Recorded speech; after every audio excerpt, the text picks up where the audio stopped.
Hello and welcome to episode 4 of the Victorian Studio podcast. My name is Maureen and I'm coming to you from Winnipeg, Manitoba, Canada on Monday, June the 22nd, 2015. I want to thank anybody who's already visited my studio and watched my previous episodes. Thank you for returning, and welcome to any new viewers that may be here for the first time. I know there are a lot of crafting podcasts out there, so I really appreciate your visit and hope you enjoy your time with me today. Today's theme is going to be centered around Harry Potter, as if you couldn't tell from the title of today's episode. For many years, both my daughter and I have enjoyed both the books and the movies in the Harry Potter universe. So much so that on her 11th birthday, we did a themed Harry Potter birthday party for her and her friends.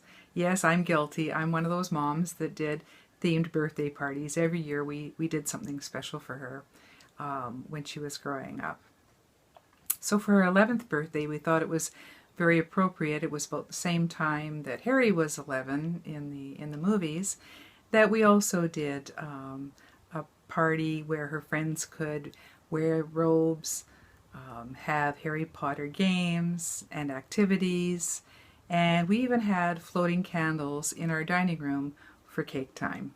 So it was a lot of fun. I'm not sure who had more fun, the kids or me, but we had a great time. Since then, I still have enjoyed the Harry Potter universe.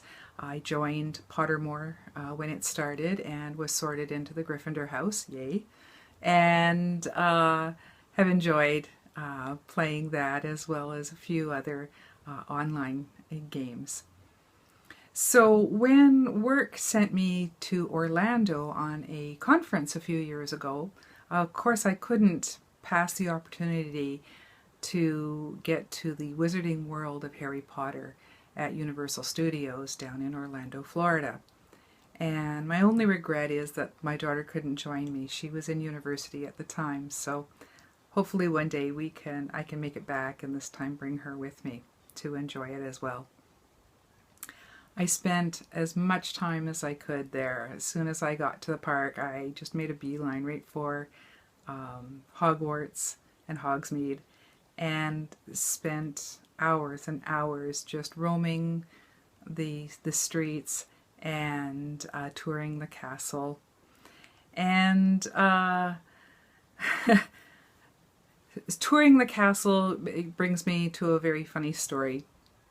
You see, while I was growing up, I have this terrible inner ear problem where I get motion sick very, very easily. So I am usually the holder of all things that may fall from your pockets or be dropped while you're on a ride. So when daughter, husband, and I went to Disneyland back in 2005, those two went on all the rides while I held all of the items and watched them go round and round, and I couldn't believe that they were doing all these rides when they would have made me very ill. So when I went to Hogsmeade on my own, maybe it wasn't a good thing that I didn't have a family member with me, because I made the silly mistake of going in line for the tour of Hogwarts Castle. Now, usually there's quite a lineup, and at the time that I went, and this was midweek in the fall time, it was in October of, I believe it was 2010. So, I mean, it wasn't high time for our theme parks at all, but it was a nice, cool day, which was nice. There was still a 45-minute wait to get into the castle for a tour. So, I then noticed a sign that if you were if you were on your own, you could bypass the line and they would get you ahead through this kind of expressway area. So I thought, okay, that's cool. I'm on my own. I'll take that. So my first clue that something was wrong should have been when I was directed to the locker area where I had to leave my purse and my camera. And I thought, oh, darn, I really wanted to take pictures inside during this tour. I heard it was fantastic. Why do I have to leave my camera here? Well, I thought, okay, well, at least I'm here. I want to go see it. So I dutifully, do as I'm told and put my camera in my bag in the locker, lock it up, and get swiftly pointed in the direction, taken away to begin the tour. So all by myself, I'm walking the stairs in Hogwarts with, the pictures that move and are talking to each other, the huge paintings. And, I go through all these different rooms. You go through Dumbledore's office. And because I was in the express lane, I got like up closer than everybody else behind me. We go into another room where Harry, Ron, and Hermione are in a class, and you go through many different areas, and it was all wonderful. And I'm thinking, oh, I wish I had my camera. I could take pictures. And then this express, lane, all of a sudden you get to this other room where you see the floating candles. And I'm thinking, oh, this is like, the great room. And before I know it, I'm being herded onto a ride.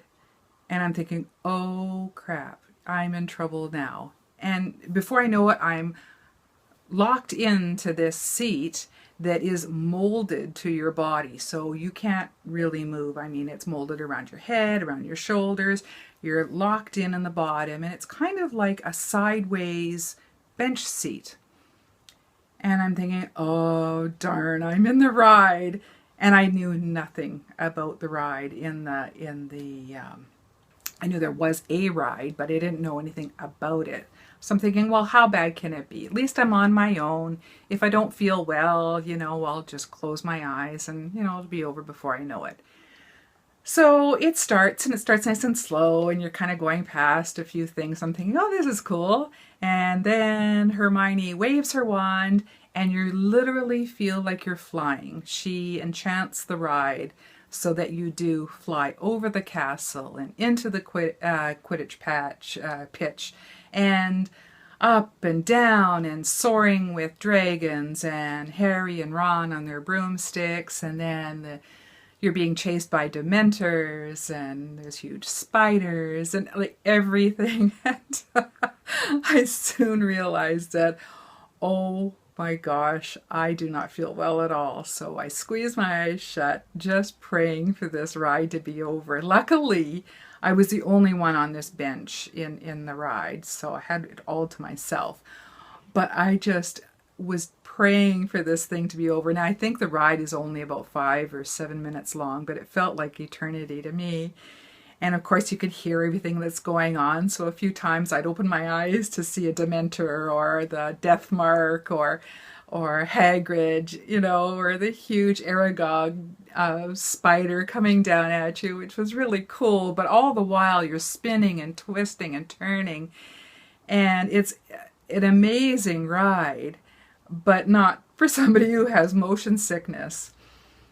And so finally the ride is over and you land back in the castle. And I thought, I did it. I couldn't believe that I actually made it through. I was hot and sweaty and probably pretty green at the gills, but I did do it.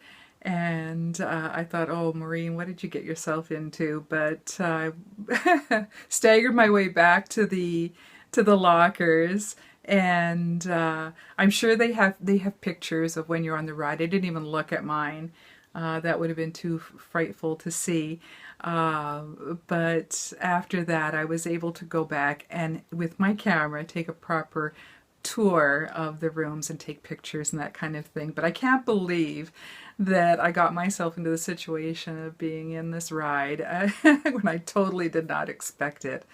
But for Harry Potter, I made it. And after that, I got myself a butterbeer, which is a very sweet, butterscotchy type of Slurpee. type of drink, and you would think that that would be the last thing you'd want after an experience like that, but it was the best thing. I had that following the ride, just very slowly sipped on that, and it really made me feel so much better afterwards. Maybe it was the sugar or something, but it was quite the experience, and I just have to laugh at the dumb mistake that I made that day. But suffice to say, it was all great fun, wonderful time I'll never forget.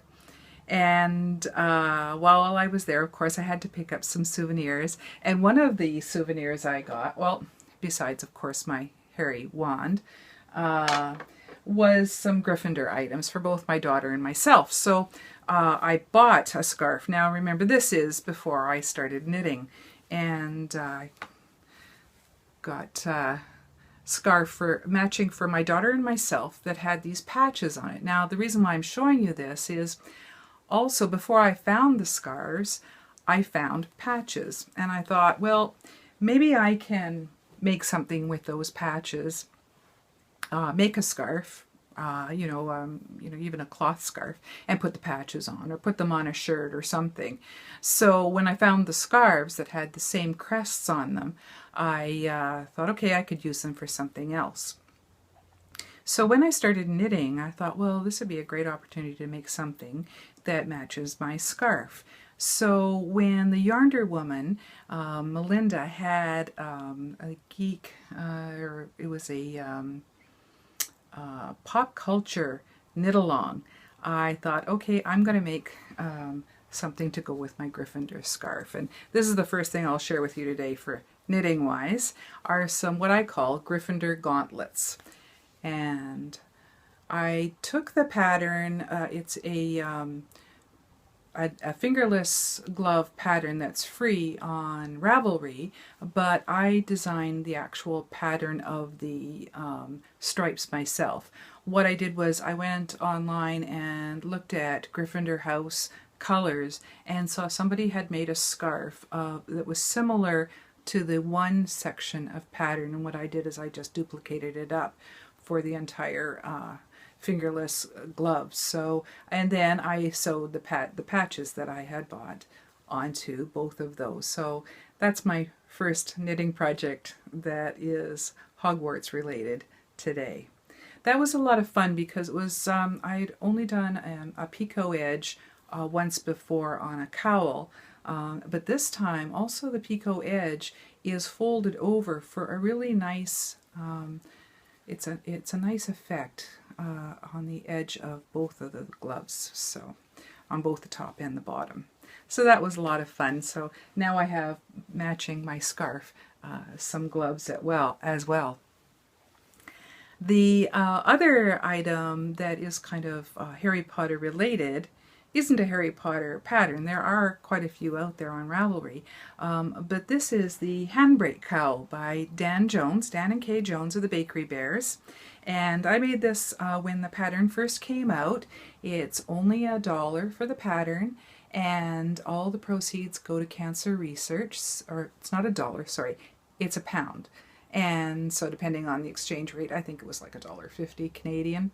And it's a wonderful, easy pattern, but makes a great cowl. And when I posted this online on the Bakery Bears podcast, Dan mentioned, it looks a bit Hogwarts, and I agree. I think I was channeling my inner Harry Potter obsession when I chose the colors to make his cowl. So that was a really easy pattern. I'm sure I'll be making more of them. But for anybody that hasn't tried this yet, like I say, it's only £1, and they've raised hundreds upon hundreds of pounds for cancer research with this pattern. So it was a lot of fun to create that as well. The other thing that I made, if you notice in the title, not only we're talking about Hogwarts, but Hedwigs as well. Who doesn't like owls? I mean, daughter and I both enjoy anything with owls on it. So I thought I would try a cup cozy that has owls on it. Now this is just cabling that you add beads to create an owl pattern. So I thought this was pretty cute. I just threw it onto a glass here to kind of show it, but this cup cozy is really easy to make. I mean, you can make it in a couple of hours just with the different cabling, 2x2 rib, and then the cable pattern a couple of times, and then the ribbing again. So, and then I just sewed the beads on. They were clear beads, but I have with my scrapbooking supplies something that's called alcohol ink. So I just dyed them myself, or colored the beads myself with the alcohol ink, and made them black. So there's some of my owls for today. That's in celebration of Harry Potter.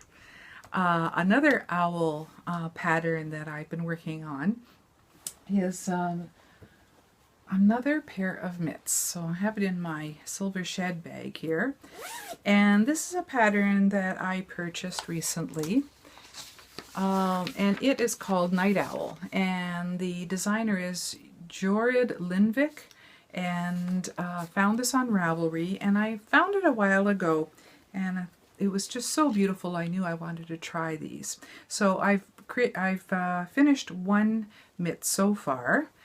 So here we go, and that is the Night Owl mittens. What I love is the palm and the little owl even on the thumb. But there was one problem, not in the pattern or in making it. It's a bit too small for my hands. Like I said before, I have fairly large hands for a woman, so I knew about halfway through this was going to be pretty tight on me. So I thought, well, I'll finish it, because when I was making it, I also thought that the thumb, you do an afterthought stitch to create the thumb later, which is the first time I've ever done an afterthought. I've never done an afterthought heel on a sock, so this was my first attempt at an afterthought, where you put in a stitch with waste yarn, continue knitting, and then pull that out later so that you can do the thumb later. So I thought, okay, I will use this kind of as my test. So if I found out once it was finished that the thumb hole was too low, like it looked like it was going to be, then I could change that on my next one. And then some people in doing the pattern didn't create them as long. They cut it off a little bit lower at the top and made theirs more rounded. And then others doing this pattern have made the cuff longer. And so I thought, okay, I'll finish one mitt and it will tell me the changes that I want to make for the next one. And because I used some alpaca, it's the Baracco Ultra Alpaca Fine. So I did this in both the black and white color. 1201, I believe, was the white, and the 1245 was the black. And the white, it's not really white, it's more of a cream color. So here's what I have left. Of course, I used my antique skein winder to make these balls. I still have plenty left to make not only a second mitt in that size, but enough to do a pair of mitts with the yarn doubled up. And I think that's what I'm going to do. I'm going to make the next one with the yarn doubled and a larger needle to make a larger mitt that will fit my hand. And if my calculations are correct, I can get 2 more of the doubled up mittens, 1 for each hand, and 1 more of the single to make a pair with singles and give that away as a gift.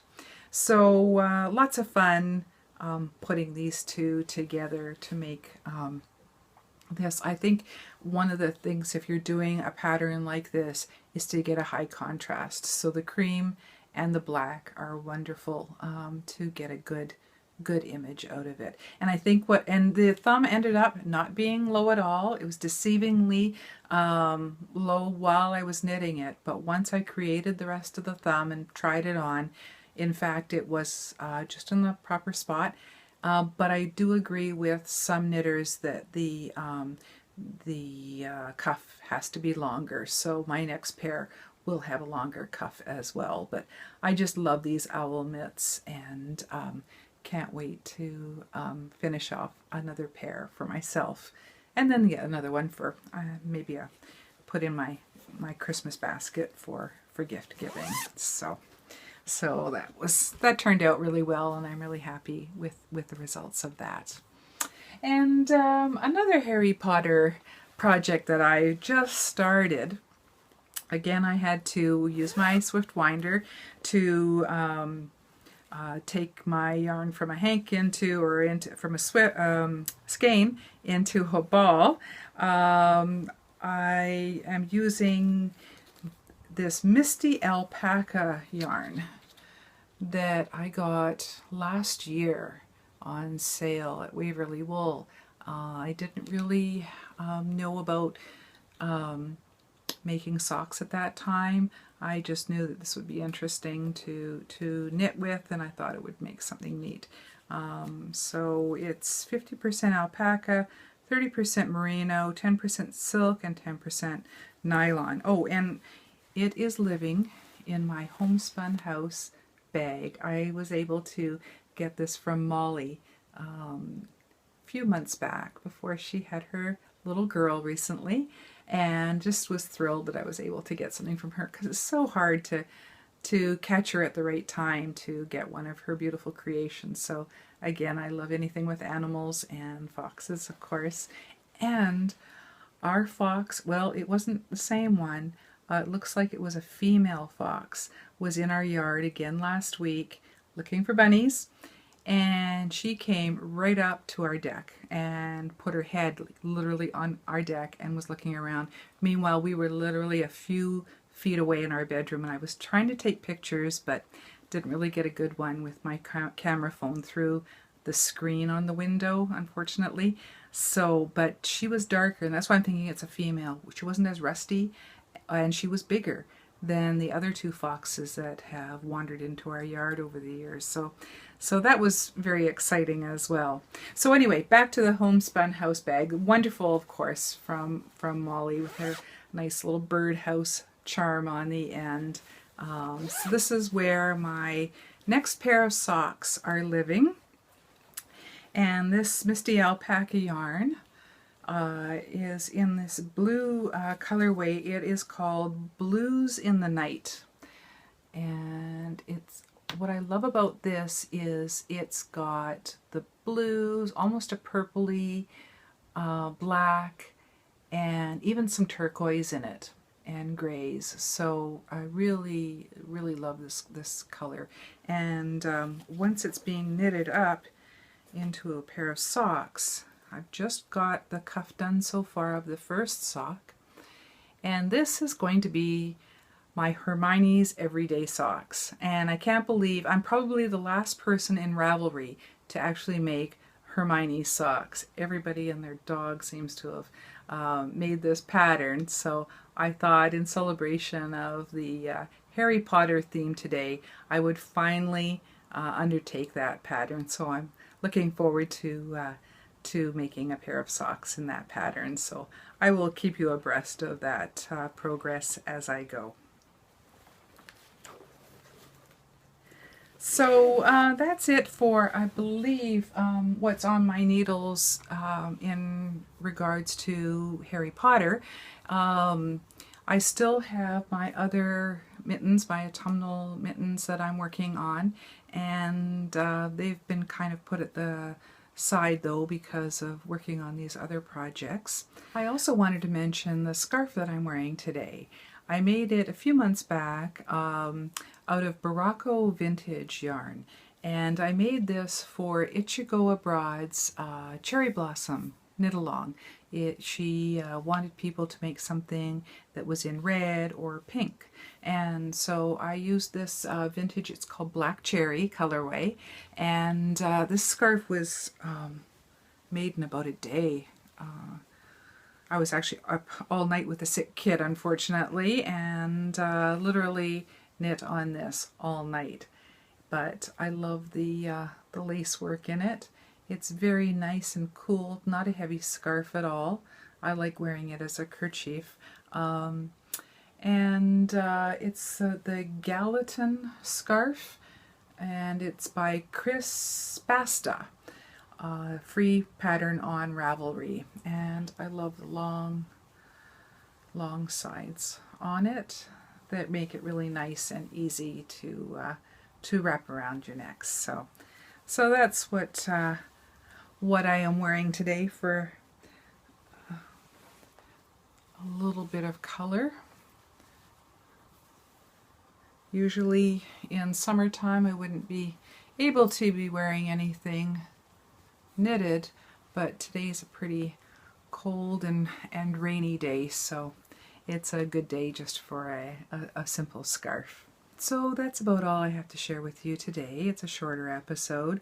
I will end with a few pictures from my trip to the Wizarding World of Harry Potter. I hope you enjoy seeing those, and I hope you'll come by to visit me again in my Victorian studio. Bye-bye.